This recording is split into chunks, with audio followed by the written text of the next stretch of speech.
Folks are in with us. And I just wanted to say welcome to everybody who's joining us today for the CUCSA Town Hall. I'm joined today by my colleagues in the 23-24 Executive Board, and that is myself, John Bodenschatz, 23-24 Chair. We have Jen Bowser with us. She is the 23-24 Chair-elect and incoming Chair for 24-25. We have Jeremy Thacker, Operations Officer, and Derek DeMarco, who is the Communications Officer. Unable to join us today was is our immediate past chair, Dennis McIver. And today we're looking forward to the opportunity to share with you the culmination of a year's worth of work by our work groups. And to give you a little bit of background, it was kind of a unique time for CUCSA where we had the opportunity to focus on a particular topic over 2 years. So Dennis and I, when I was elected, took the opportunity to kind of plan out 2 years of work and taking a focus on a really important issue that we feel transcends, multiple years. And that is the idea of retention and recruitment of talent. And with a special focus on retention, there are myriad of issues that face us as we work to retain our colleagues in a very complex environment. And as you'll hear from us in just a little bit, we kind of branched out to a couple different areas where we felt that we would have the most impact. And the impact being not only being able to educate our colleagues as to how this impacts us, but also to educate the delegation in current years and in future years as to how it works at the university. Again, quite a complex operation. So I'm going to go ahead and get us kicked off here with the land acknowledgement. We'll go over the agenda, talk a little bit about our procedure, and then we'll jump right in. So the Council of UC Staff Assemblies recognizes that our services occur on the unceded territory of the Indigenous peoples of California, and that these lands were and continue to be of great importance to them. Every member of our community has and continues to benefit from the use and stewardship of these lands. With respect and gratitude, we acknowledge and make visible our relationship to the original caretakers. Today, we're going to hear from our four of our work groups. Starting off will be total compensation. Concept here is really just working to understand how are we compensated. Last year, we were focused on educating people on their total compensation plan, and this year, continuing that work, and also looking at how do salary plans get enacted at the local campuses, and what are some best practices we could use moving forward. Following them will be policy-covered staff identities. This is a bit of a novel idea this year for us, and it really was aimed at trying to be able to qualify and quantify who policy-covered staff are. And as you kind of jump in on this, you can find that it gets to be a little bit complicated as we start to identify who are we representing when we speak. Next up would be sustainable workforce. And this is looking at the concept that came up last year. It's not a new concept by any means, but that was raised of burnout, overwork, and really how is that impacting the workforce? And what can we do as we move forward to advocate for a better workplace? And lastly, in a similar vein is well-being. And this kind of looking at some of the recommendations that were made out of a work group last year, and taking that work specifically to the Okanagan Charter and looking at different ways we can improve well-being at our locations. Each group will have about 12 minutes to present and to discuss their topic. As far as how we'll manage this, for each work group, the work group chair will introduce the topic, and Chair Jen Bowser from UC Santa Barbara will facilitate the discussion. We hope you had a chance to review the reports or videos in advance, but if not, we hope you enjoy the discussion and will be able to review the reports after this town hall. And with no further ado, I'd like to pass this on to Total Compensation Chair Dre Grazer from UC San Francisco. Hi everyone, this is Andrea. I also go by Dre. I use they, them pronouns, and I'm from UCSF. And I am an outgoing CUCSA delegate, and I was this year's chair of the Total Compensation Work Group. I want to first just outline what our charge was this year. So our charge had several key things to accomplish. The first was CUCSA has an understanding your compensation tool. We wanted to update that. We also wanted to explore monetary, non-monetary benefits available at each location, understand how our salary plan is budgeted, as well as compare salary data for represented and policy-covered staff. And lastly, to support the system-wide benefits survey. Our work group was able to evaluate and review responses from HR, finance, budget, Office of Diversity and Outreach, equity advisors, and compensation leaders at several UC locations. We also fostered partnerships with institutional research and academic planning and the internal communications office at system-wide to learn more and provide feedback on the new UCNet website. Lastly, we performed data analysis on system-wide compensation data, and that analysis, as well as the interviews, informed the following recommendations. First, in addition to across-the-board increases for policy-covered staff, we recommend a new methodology that provides predictable scheduled raises for policy-covered staff whose pay is below the midpoint. Staff below the midpoint are below market rate, and most are in need of predictable annual base increases, especially as health insurance premiums continue to increase.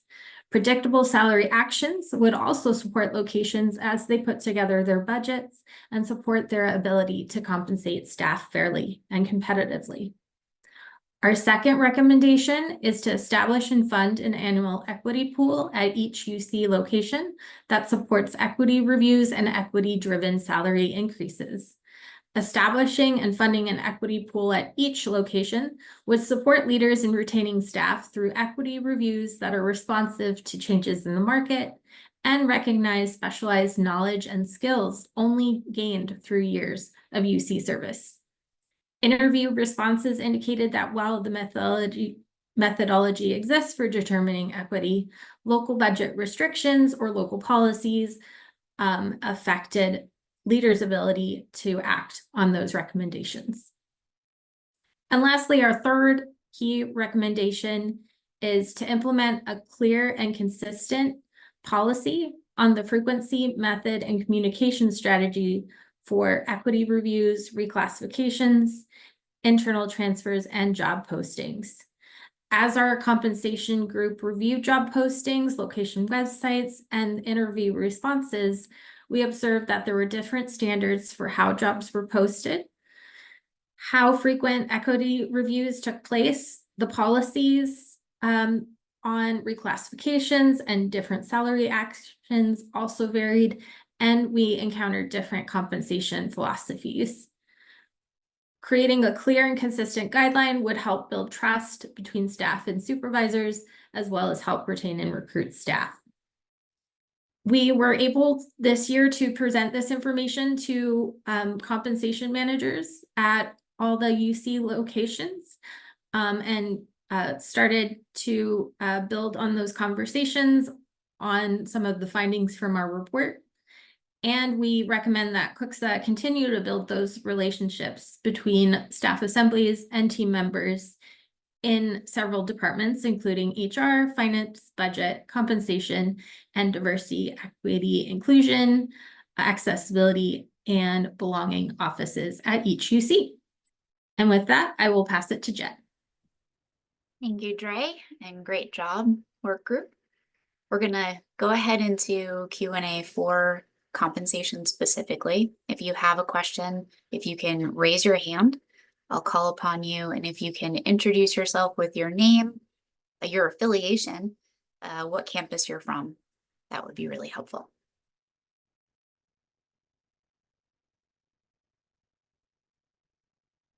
Someone must have a question. This is Dre. I do see a question in the chat from Rob. So the question was, is your recommendation for a funded equity pool something that would be available for both represented and non-represented staff? I want to say that's going to be up to interpretation of the existing union contracts, whether that's something we could do, because it would have to be in alignment with whatever those folks have under union contract. So we leave it up to each location to understand how this pool could be used and still be in alignment with both contracted, union represented and non-represented.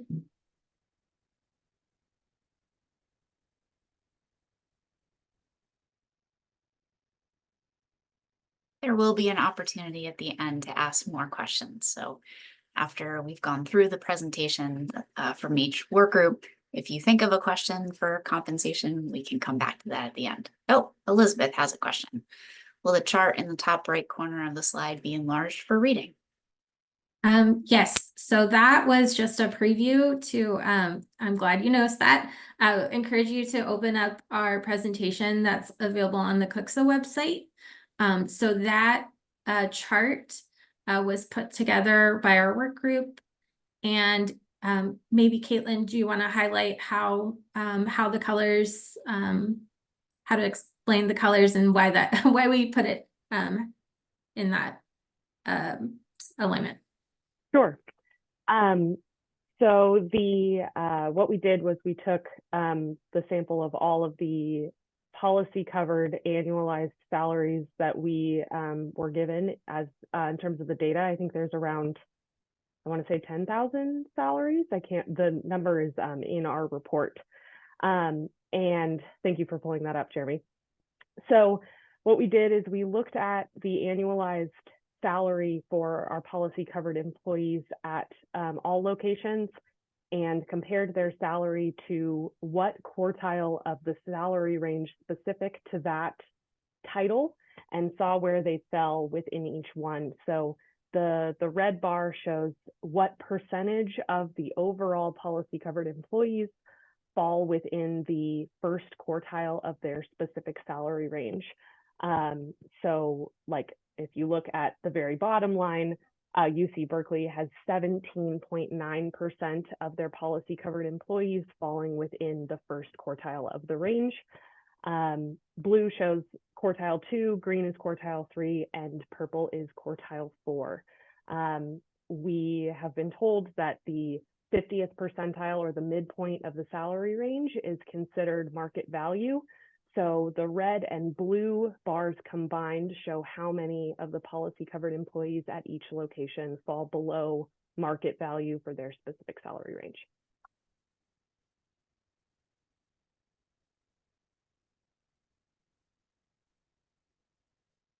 We do have another question regarding the pension plan component of total compensation and benefits. What is the question specifically about the pension plan component? Thank you, Jen. Vishal here. I joined UC 5 years ago and defaulted into the pension plan, even though I intended to join the savings plan. And this is, I know, a concern more for staff that has come on board after the 2016 tier went into place. I've asked this question before, but I haven't gotten an answer from UCOP or elsewhere. Whether there is any plan to have a reciprocative way to have a one-time election change from pension plan to savings, the savings choice. I know that recently they implemented a one-time ability to switch from savings choice to pension choice, but not the other way around. And there doesn't seem to be any answer about that. And also people's circumstances do change over time, and to have a irrevocable one-time default election of this nature seems highly unusual and also restrictive to the point where I think it's problematic. And, you know, at one point I was told, well, it's a federal regulation. It's actually not. The state of Florida allows employees to switch back and forth between pension and savings choice. So I know it is possible federally. So I'm curious if there have been any conversations about this. Hi, it's Dragan. So we were able to have a brief conversation with one of the members who oversee our retirement, and we did express concern around the communication and ability for staff to really understand the difference between the two and their ability to change or not change. So we passed along that feedback, but I would defer to the CUCSA executive board whether we're able to, what to do as far as addressing your specific concern of switching plans. And what I'll say is that the topic hasn't come up. Thank you for bringing it up because it really hasn't been on our radar. Well, we've heard about the switch going the other way happening. The idea of mobility between plans hasn't really been a topic that we've been involved with. Be one that as we engage, be interested to ask, and it kind of has me curious now if people see this as a value and other organizations are able to do it, how and why, so that we can kind of educate ourselves as we move forward. Thank you for bringing it up. Thank you. We'll go to Lalitha. Yes, hi. Good morning, everyone. Lalita Sankran here, she, her pronouns from the Office of the President, Equity, Diversity and Inclusion Department. Thank you for the presentation. And I was so curious about the slide that you showed, Jen, earlier with the different quartiles across our different campuses. I wonder if you've dug deeper into the data to look at perhaps other disparities by race or ethnicity or other demographic variables. Would love to understand the picture if you've done any sort of digging into that. Dre or Caitlin? Yeah, I can answer that. So we actually received this data pretty recently, so like late in the year for us. So we have not had an opportunity to dive into a lot of the factors that could provide a lot of background for some of these disparities. And that list of possible, affecting factors is very long. The data that we had was just looking at salary. It doesn't take into account years of experience, years in their job, all of the like DEI related, like identifying information. So we haven't had a chance to look at all of that yet. It's something that we are interested in possibly in the future. Some of the background information is difficult to attain because it ends up being more of an identifier, and it gets rid of certain levels of it doesn't keep people anonymous. So there's some limitations there, but the short answer is that we would like to look at all of these factors more. We just did not have the time to seek out the data, and some of it was difficult for us to obtain. And we did exactly what Caitlin said, and we also had an opportunity to work with some of the analysts at Institutional Research and Academic Planning. And they were kind of curious to hear what questions we have, so we can also take that question back as feedback for some things that we want to further explore as they are kind of the stewards of the data, and we were fortunate to be able to partner to do some analysis on our own, but they're ultimately the holders of that data. Acknowledging that we did receive a few more questions in the chat, but to stay on schedule, I'm going to pass this to Greta with the Sustainable Workforce. Oh, sorry, to Kaylee in the Policy Covered Staff Identities Work Group. Thank you, Jen. Excuse me. Good morning, everybody. My name is Kaylee Hayakawa. I use she and they pronouns, and I'm a delegate from UC Irvine, where I have 4 years of service. I had the privilege of serving as the chair of the Staff Identities Work Group this year. So our charge, in order to do effective work, CUCSA needs to be able to understand and be able to communicate who non-represented staff are, what their fullest experience is, and what impact they have on UC. And so through data and direct staff narratives, our group was charged with creating a broad view encompassing these elements that can be used to identify areas of concern across locations, help stakeholders understand this group better, and to amplify the lived experiences of staff system-wide. With that, some of our core recommendations included ongoing collaborative exploration of this between CUCSA, UCOP, and the locations.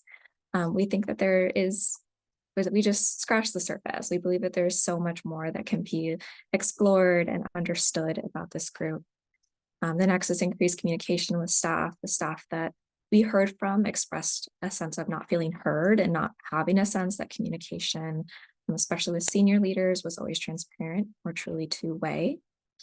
And so we really recommend more opportunities for staff to both hear from and communicate with leaders. And while the second part, while we primarily recommended this to CUCSA, we also believe that leaders providing opportunities for staff to have their experiences and suggestions truly heard will have a tangible impact and can help foster community building. This connects to our next recommendation, which is intentional and accessible opportunities for community building among staff. Considering especially flexible work, it's here to stay, and this means that community building needs to be more intentional and accessible for all of our staff who are working remotely or maybe at non-main campus or hospital locations, have different levels and kinds of ability, etc.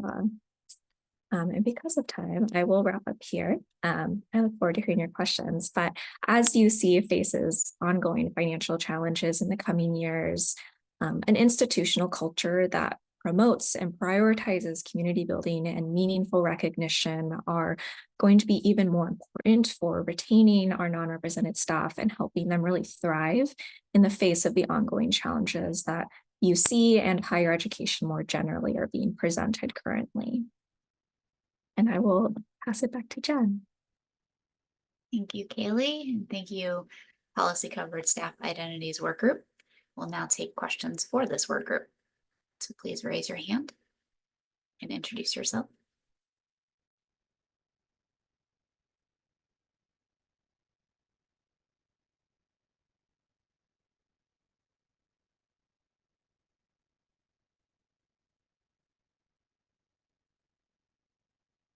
Handling my predecessor, Dennis McIver, will break the awkward silence. And I did want to point out that with this particular work group, a good share of what they were doing was internal to CUCSA. And so it was providing metrics like we're 42% of the staff workforce and kind of our, how we're dispersed around the state and other metrics that aid us in advocating for staff. So beyond some of these kind of more external facing recommendation, that there was a lot of information gathering and creating the pathways, right? So identifying like, how are we going to get this data in the future? How are we going to kind of keep this up?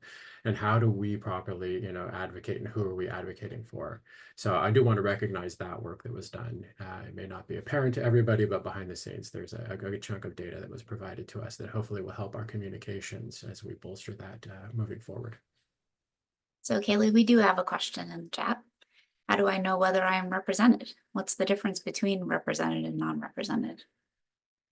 Awesome, fantastic question. This was something that came up a lot when we were speaking with staff of like, how do I know if I am represented or non-represented? What does something like policy covered even mean in the context of working for UC? The easiest way to know whether you are represented or not is looking at your job description. It will say whether you are part of a bargaining unit or not, or a collective bargaining agreement at your specific location. The difference between being represented and non-represented is purely whether you are part of a union or a collective bargaining unit, or whether your employment is solely dictated by your relationship to the university and there's no other collective bargaining involved. Hopefully that clarifies.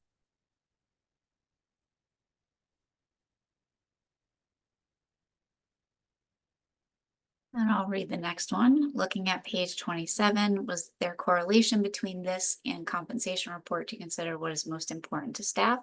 Specifically, the reasons why people leave stay in the compensation report versus this report. Yeah, so maybe Dre and I can tag team this one. I don't know if you want to start, Dre, with if there were correlations. Yeah. So the total compensation data we received was based on folks that left the UC location specifically. So it didn't necessarily tell us if these were folks that left University of California as an employer. So I would actually defer to Kaylee's group since you collected information directly from staff, and this was more of a what staff were willing to provide, whereas with Kaylee's group survey, they might have been more willing to share true reasons for separating. So ours was more official. Kaylee's is more directly from staff. Thank you, Dre. Yeah, so their data was from a separate source. Ours was collected through a brief questionnaire that we shared with non-represented staff across the system. Those folks are obviously still employed, hopefully. They haven't left in the last couple of months. are still employed by UC. And so these are things that they identified specifically as things that not necessarily why they leave or stay, but what they would like to see improvement around. So I believe that's what you're talking about on page 27, the top 3 areas for improvement. So these are things that they would like to see improve so that they feel they can thrive in staying in their employment at UC. On the screen is page 27. As we're taking this in, I'll hop in and I'll share that the system-wide is right now selecting a vendor to move forward with exit interviews at a system-wide level. I think that's going to aid us in understanding why people are leaving, but moreover, they're also working to at the same time and hopefully with the same vendor, also bring back the system-wide engagement surveys. Again, looking at it from current employees, what keeps you to here, we're going to have some questioning around that really, where are you engaged in and how are you engaged and where could we do better? But then also on the exit side, why are you leaving? And bundled together with that is a total remuneration study. And so that is how are we compared to market, right? So I see us on the cusp of having some really good information that in the coming years, CUCSA will be able to dig in on and will be able to properly advocate for areas where we may need improvement. And so I think that, piggybacking off of that question, we're set to hopefully have better and clearer and more direct information from a larger body of our larger group of our cohort. Thank you for adding that, John. Lalitha, do you want to ask your question live? Sure, thank you. So I just really recently was in a conversation where someone said there were some concerns around the use of the word policy covered.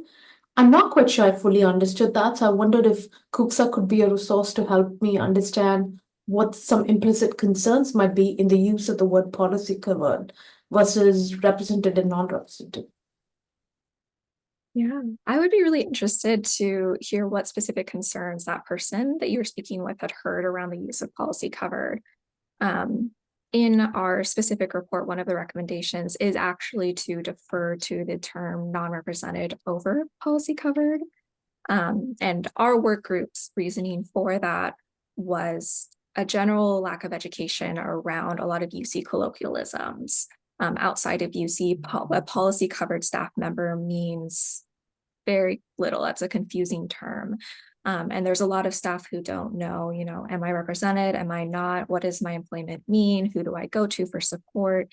And so throwing in additional localizations in terms of language that can confuse folks even further is something that we thought was an easy, stick to non-represented, represented, because that's an easier way to explain what your relationship in terms of your employment is to the university. So that was our work group's perspective, but I would love to, obviously you don't have to share here if you don't want to, but I would love to learn more about what some other concerns that folks might be bringing up are.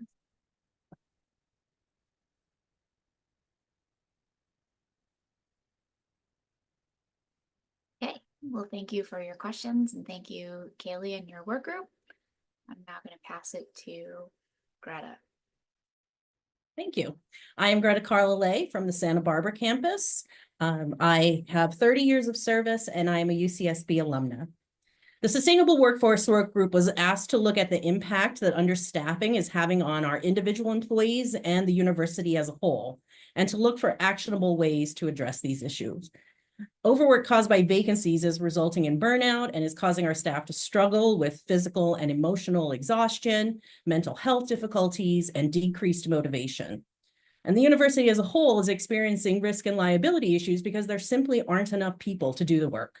So faculty and students find themselves unsupported, our facilities cannot be maintained, safety is jeopardized, mistakes are made leading to financial loss, etc.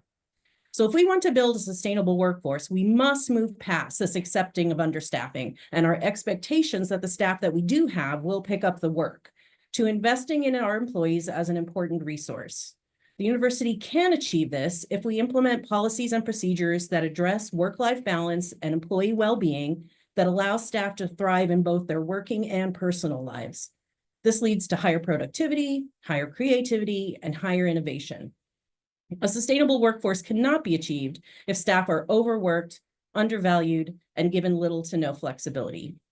So in light of this, some of our recommendations include meaningful strategies for growing staff on par with location growth, whether that means adding students, adding faculty, more research, more processes, et cetera. The creation of a system-wide task force to conduct a high-level analysis of policies and procedures impacting administrative burden on staff and to help operationalize this less with less strategy. The utilization of technology for workload management and talent analytics. Upskilling of our employees to provide them a future career path at the university. And most importantly, supporting and training our managers. This includes the implementation of a toolkit to identify and mitigate burnout, the implementation of a work-life harmony toolkit, the ongoing supervisor training on change management and managing in a hybrid work environment. And we also recommend the requirement of work modality on job descriptions and job postings. So I'll leave it at that, and I'll turn it over to Jen. Take any questions. Thank you, Greta, and thank you, Sustainable Workforce Work Group, for all of your work. Now we'll take questions.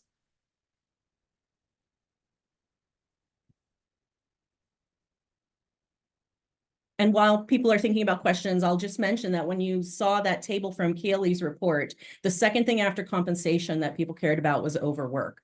So this has been a theme for our staff since we've come back from the pandemic. And I have lots of things to add. I'll also add that part of the data that we really wanted to analyze was the number of vacancies that we have system-wide, because we can look at our job boards and see the number of positions that are being posted, but this does not necessarily reflect the number of vacant staff positions across our system. And there are reasons that people are not replacing the staff that they have, whether they are saving the money for operational purposes, whether they don't have permission to recruit for that position. So really drilling down to the number of vacancies, I think, will give us an even better picture of the understaffing that we have system-wide. Now I'll take questions, Jen. So we do have one in the chat. Is it possible that MSP growth is actually to put people in higher salary brackets to address recruitment market compensation issues? Absolutely possible. You know, this is a question actually since last year's work group that looked at staffing, overwork, and burnout.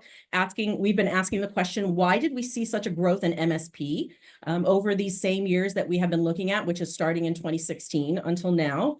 Haven't really gotten an absolute answer, but it does seem that probably career tracks had an impact on classification of positions and moved positions into MSP.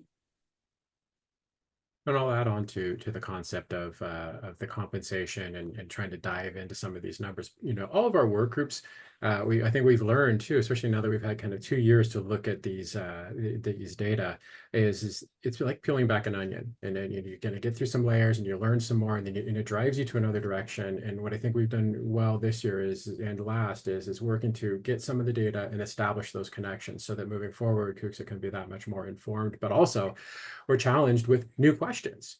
So to Lalitha's point with regards to some of the DEI data that we can now, you know, start to digest, and then where do we take this, and what work can be done, and just hopefully informing us for the future so that we can be better advocates and we can understand the playing field better, so we know exactly what we're asking for when we are advocating.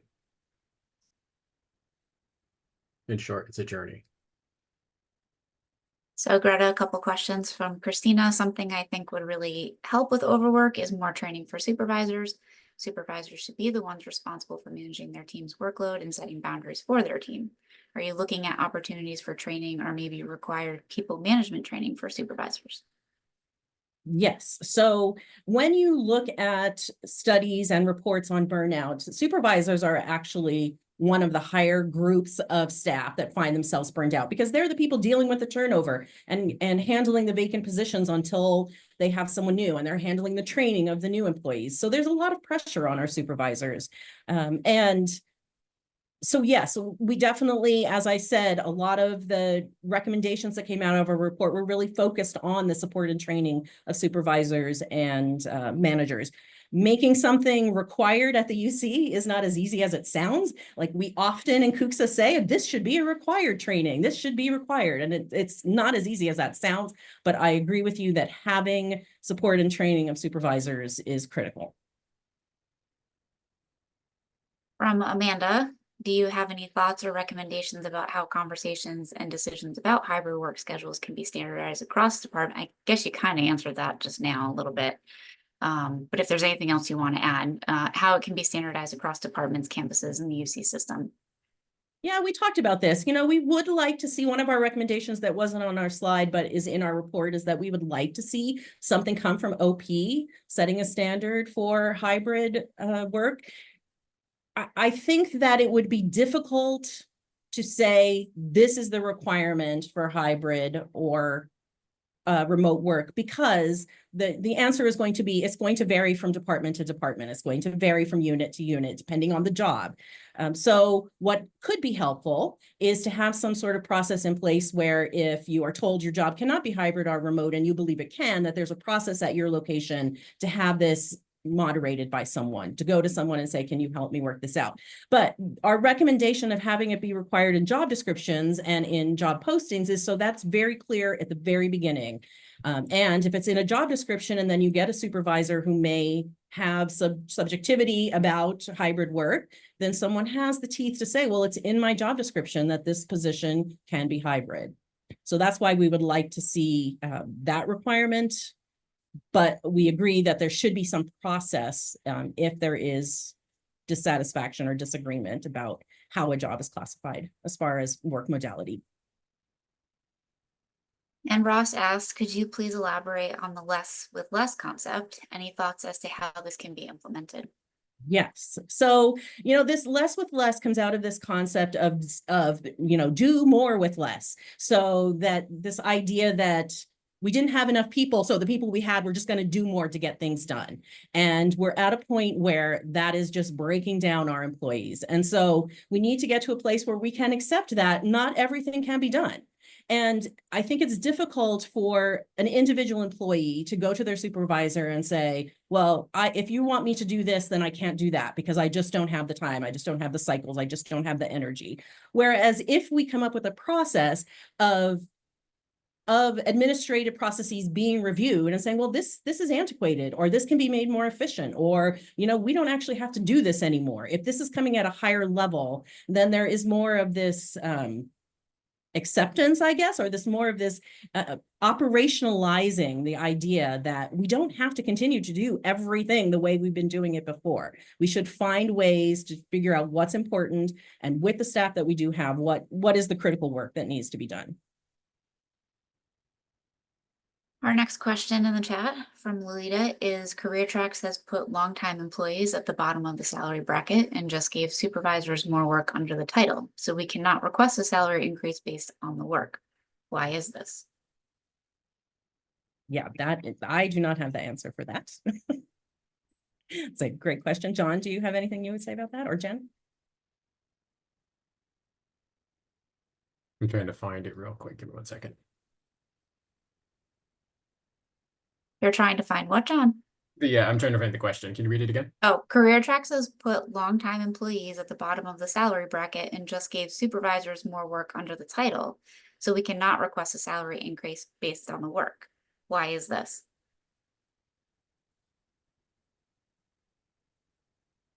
I'm trying to think that one through. I don't know if I have a specific answer for that one. And that was from Lolita? Yes. Can you give me an example?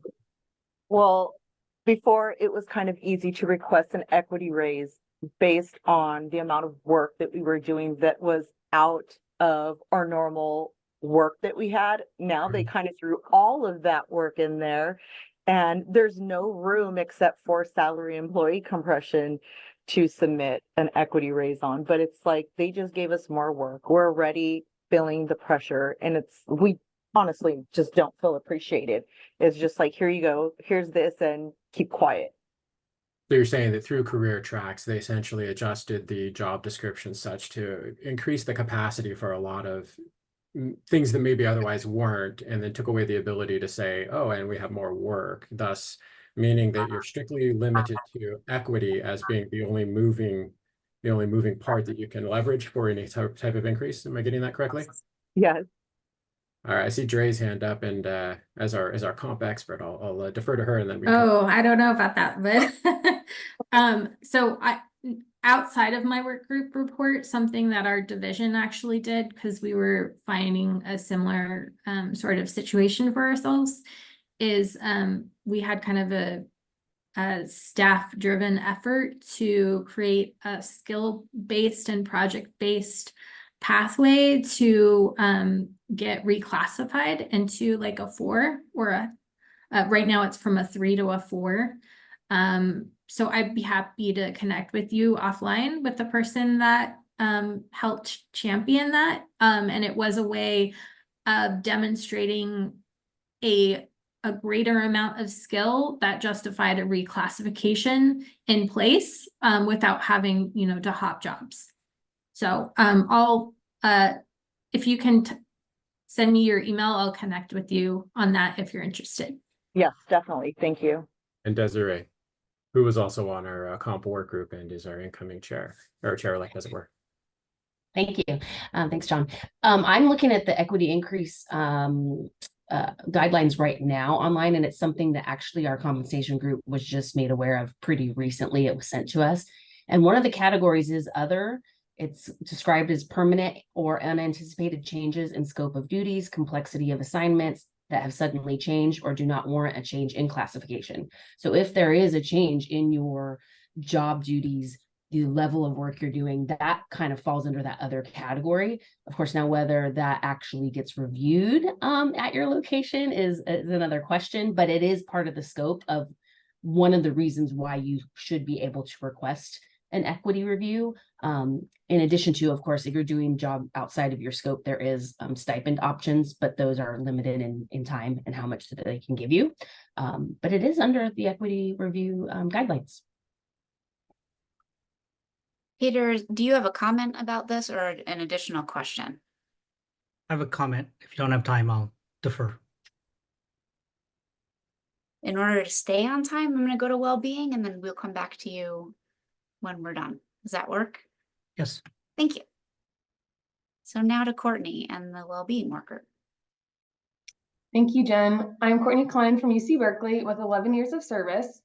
And our team consists of Christine Davidson, Giselle Jose, and Zoe Balesta Reynolds. Wellness and well-being have been key focus areas for CUCSA for many years. So this year, our charge was building off of the work done last year and to define what wellness means to CUCSA and how to measure well-being. Understand what it means to adopt the Okanagan Charter, outline a description of a director of system-wide well-being, identify or create tools to manage in a hybrid environment, and identify best practices for mentorship and coaching programs.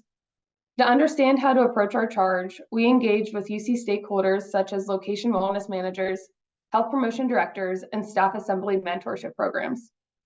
Our recommendations are to utilize the identified well-being questions for the engagement survey, and when the results are available, CUCSA and staff assemblies should analyze the data to identify areas they can provide support for staff. To leverage the power of 10 and become the first university system to adopt the Okanagan Charter. To have all campus adoption, we recommend presidential support to encourage the remaining locations to adopt.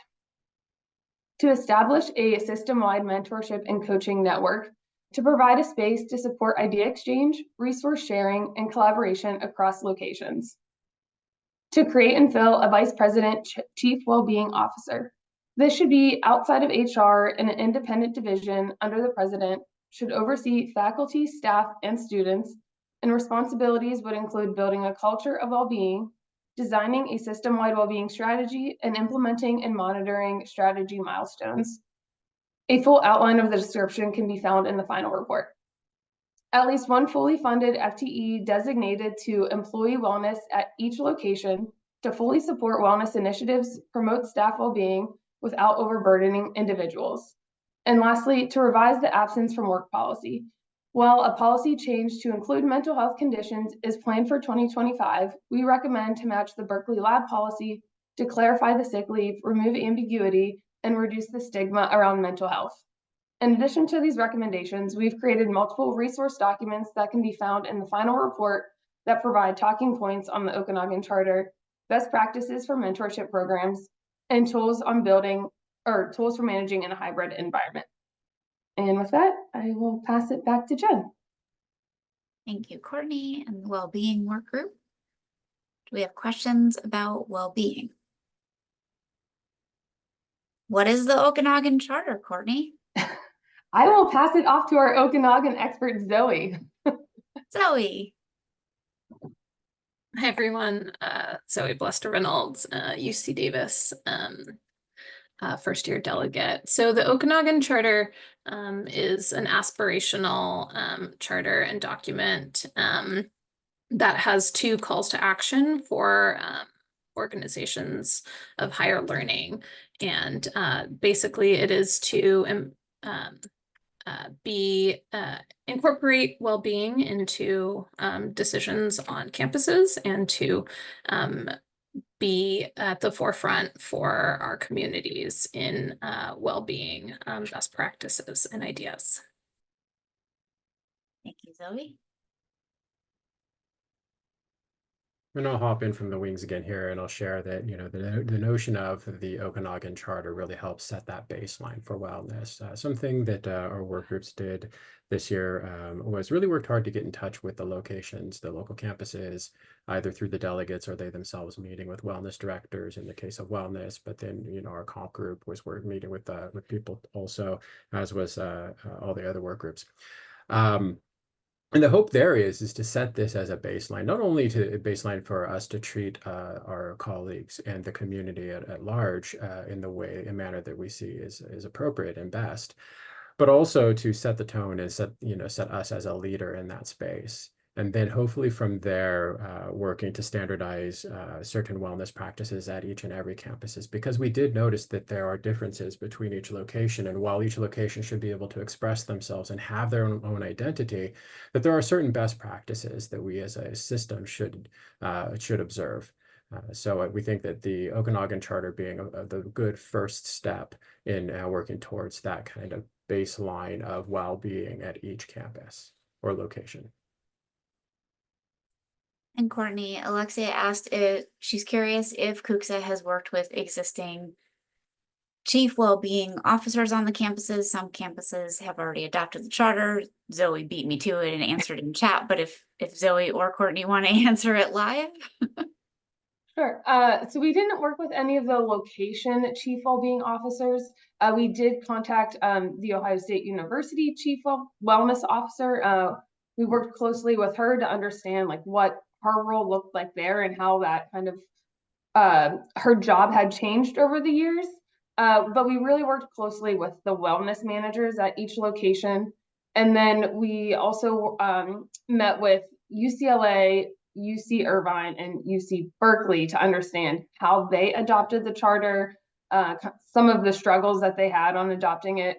When we first started, what was it? Riverside and Santa Cruz did not sign on at the time. So they have now also signed on. But when we first started doing our outreach, it was only those 3.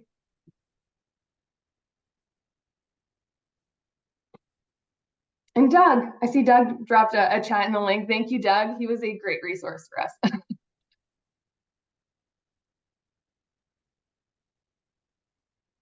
Any other questions for well-being? Jessica. Hi, my name is Jessica Belleri. I'm from UC Santa Cruz. I am the chair of the Staff Advisory Board and our Campus Wellness Program Manager. I was wondering, for the next steps of CUCSA, I know the sustainability UC-wide policy was reworked in a health and all policies framework. Are any other policies system-wide looking to be reworked in that framework as well?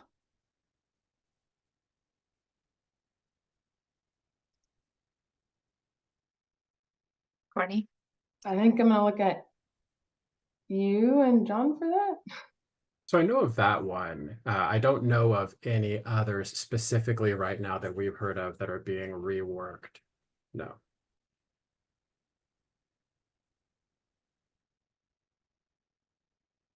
We'll put that on a list, Jessica.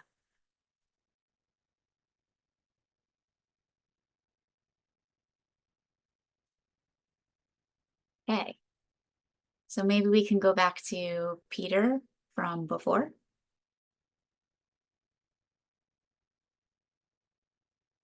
Oh, sure, thanks. Yeah. So just an observation on the on the issue of work-life balance and maybe part of the compensation as well. As a past supervisor and analyst, what some of the things that I'm concerned about is the missing data. So as an example, I reviewed a fully recharge 100% recharge organization, and their rates were way off, yet they were making enough money to compensate for their expenses, even though they're increasing. And there's very little material. So I asked the supervisor, the managers, like, are your people doing overtime because they're exempt? That's the only way you could mathematically complete this work. So there's that hidden data. Because they're exempt, they're not reporting overtime.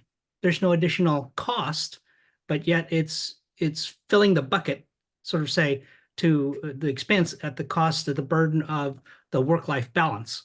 And I assume I can see where there's pressures on the management and the employees to say you're self-supporting, so we have to make money, and this is how we're going to have to do it. So I don't know if there's other ways. That's an example to get to those missing data. So one of the things in the other report is, why do people not choose us? So that was because I've also participated in a lot of failed recruitments. Why didn't they choose us? Why did they go somewhere else? Like, well, this other entity offered more money. I'm like, well, we can't compete with that. So those are the questions that I don't know if that data is missing. So you can't analyze that, you can't provide that. And I'm wondering if part of the recommendation might be to say, we need to start tracking some of these other things and look at where we do have missing data for the picture. And that's it. 100%, Peter. I mean, we're a data hungry organization. We sought it this year. We ran into some significant difficulties in obtaining the data that we would like to have had. And like I was saying earlier, what we did get only exposed us to the need for more refined data. And there's some of it that is really difficult because it's not collected centrally. So it would be something where we'd have to go to the locations. And more specifically, to your point, we would almost have to go to the organization, right? So not even just to the campus and say, hey, because there's nuance upon nuance to this on how are we really reaching full compensation. So that's, as an organization, I struggle a little bit with how far, how deep we get.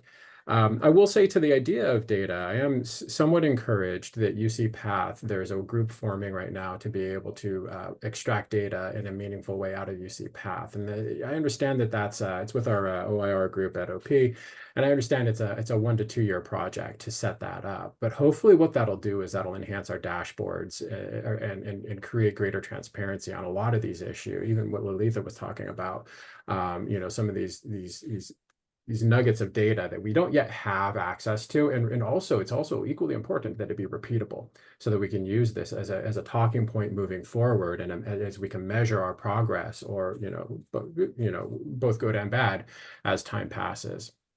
So 100% I'm with you with regards to, we really do need that data. It's just a challenge to obtain the data. And then also, what do we do with it? And do we need to go, or should we go that far into it? It's an interesting point you bring up, though, with how people are getting to a better compensation, either through OT, which would be odd in that particular case, given the points you made. So Rob, we have 1 minute left. So go ahead. Hi, I'm Rob Carter at UC Davis. I have 31 years of service. I've heard career tracks come up more than once this meeting, and I'm wondering if there's anyone looking at the unintended consequences that we've all suffered from career tracks migrations, and if it's something UCOP or each campus should be doing on their own.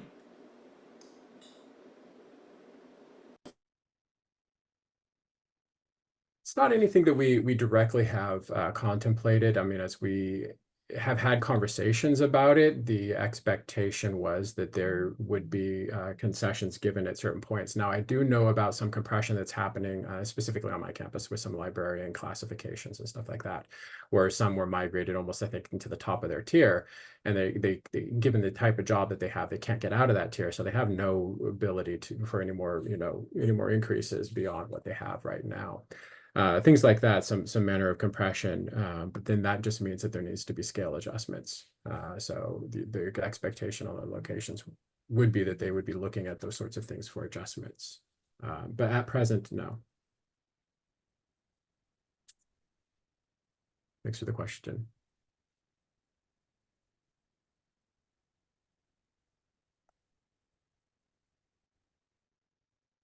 All right, we are quickly approaching the end of our time here together. And the questions, it looks like we do have some few more in chat.